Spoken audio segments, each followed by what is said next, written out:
Hey, wow, what's up? It's the Culture Detective here investigating your favorite movies, and today I'm going to be doing a movie roundup video where I talk about the movies, TV shows, and animes I've watched in the last couple of weeks or so.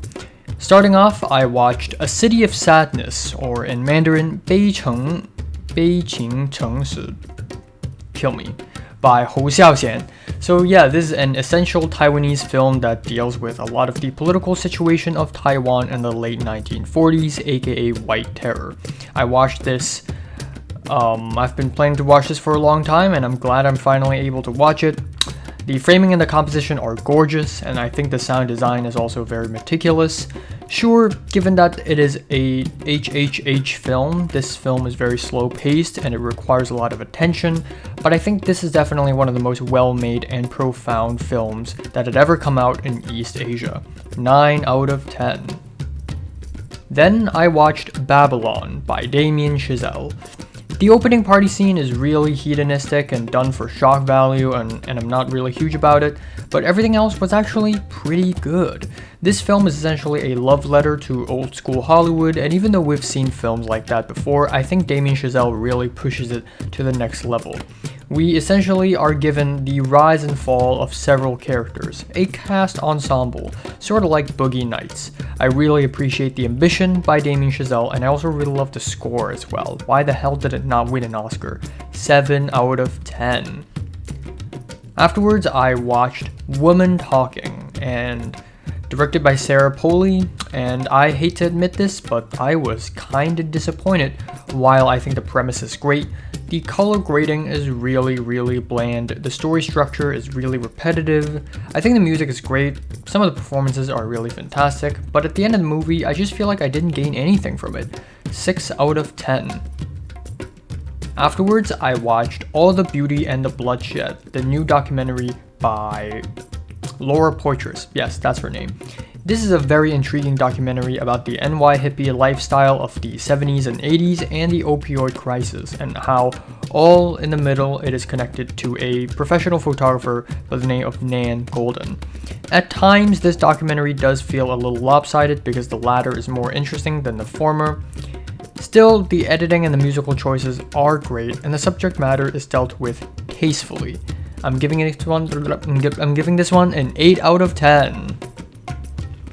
Then, on the day of the Oscars, I knew I had to watch one more before I watched the Oscars. The Quiet Girl. I forgot who's the name of the director, I'm sorry.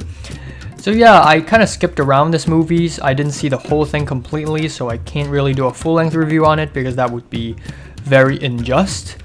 But what I can say is that the cinematography is beautiful, and I like how the entire film's POV is the POV of a little girl. It makes the story feel so much more naive and innocent in terms of the cinematic language, and at the same time it's very tear-jerky and Oscar baity, so there's nothing all that surprising about this film ultimately. 7 out of 10. And of course, on the same day I went to Retablo, a friend's uncle's house, and watched the last 1/3 of the Oscars, and then I rewatched the first 2/3 of the Oscars by myself in my own bedroom, and I really don't know what to say. I guess what I can say is that this Oscars is nowhere near as annoying or as cringy as the previous awards, but also very boring. Like, nothing happened here. I cannot remember a single thing aside from the memorable speeches. However, I'm happy with most of the winners. I'm so happy Ke Huy Quan and Brendan Fraser won the awards, so that's that. Okay, next up, I went to the cinemas and watched Demon Slayer: Road to the Swordsmith Village. I spent a good amount of money and time to watch this movie, and I'm left kinda disappointed because this movie is basically one gigantic recap. I swear to God, 2/3 of this film is just one gigantic recap. And the new original material aren't that great either. I didn't enjoy Season 3 Episode 1 all that much either, unfortunately. So yeah, 5 out of 10. Finally, yesterday I finished watching Oremo, or oh boy, should I say the full name? Yeah, let's do it. Ore no imoto ga konna ni kawaii wake ga nai, Season 1. And yeah, this is actually not bad. Instead of fan service and incest and silly, goofy anime cliches, we actually get a lot of wholesome moments out of this anime. What I also really like is that it discusses Japanese society's views on otakus and anime fans in a pretty insightful way. So at the end, I actually find myself enjoying Oremo quite a bit. 6 out of 10. So yeah, these are the movies, animes, and TV shows I've watched in the last couple of weeks or so. I probably won't watch a live action TV show until a long time later, but yeah, I'm gonna be watching more classic movies for the next few weeks, hopefully.